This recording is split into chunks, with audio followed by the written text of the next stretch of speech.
اور ان کے پاس سے چلے گئے اور کہنے لگے کہ ہائے افسوس یوسف پر، ہائے افسوس، اور رنج و الم میں ان کی آنکھیں سفید ہو گئیں اور ان کا دل غم سے بھر رہا تھا۔ بیٹے کہنے لگے کہ واللہ آپ تو یوسف کو اسی طرح یاد ہی کرتے رہیں گے یہاں تک کہ آپ گھل جائیں گے یا جان ہی دے دیں گے۔ انہوں نے کہا کہ میں تو اپنے غم و اندوہ کا اظہار اللہ سے کرتا ہوں اور اللہ کی طرف سے وہ باتیں جانتا ہوں جو تم نہیں جانتے۔ اے بیٹو، یوں کرو کہ ایک دفعہ پھر جاؤ اور یوسف اور اس کے بھائی کو تلاش کرو، اور اللہ کی رحمت سے نا امید نہ ہونا کہ اللہ کی رحمت سے تو کافر لوگ ہی نا امید ہوا کرتے ہیں۔ پھر جب وہ یوسف کے پاس گئے تو کہنے لگے کہ اے عزیز، ہمیں اور ہمارے اہل و عیال کو بڑی تکلیف ہو رہی ہے اور ہم یہ تھوڑا سا سرمایہ لائے ہیں، آپ ہمیں اس کے عوض پورا غلہ دے دیجئے اور ہم پر خیرات کیجئے کہ اللہ خیرات کرنے والوں کو ثواب دیتا ہے۔ یوسف نے کہا تمہیں معلوم ہے کہ جب تم نادانی میں پھنسے ہوئے تھے تو تم نے یوسف اور اس کے بھائی کے ساتھ کیا کیا تھا؟ وہ بولے کیا واقعی تم ہی یوسف ہو؟ انہوں نے کہا ہاں میں یوسف ہوں، اور بن یامین کی طرف اشارہ کر کے کہنے لگے یہ میرا بھائی ہے، اللہ نے ہم پر بڑا احسان کیا ہے۔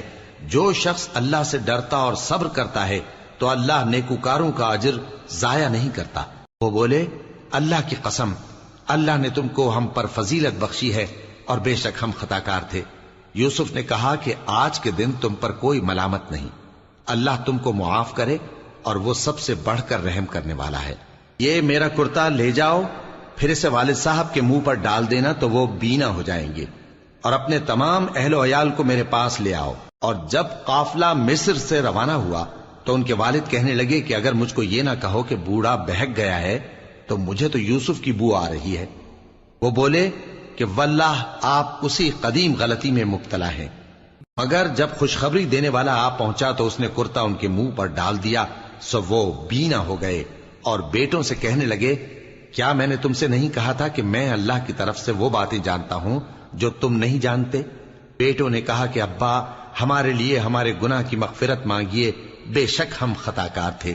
فرمایا میں اپنے پروردگار سے تمہارے لیے بخشش مانگوں گا، بے شک وہ بخشنے والا ہے، مہربان ہے۔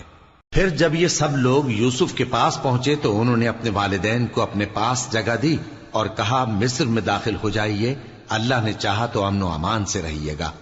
اور اپنے والدین کو تخت پر بٹھایا اور سب ان کے آگے سجدے میں گر پڑے۔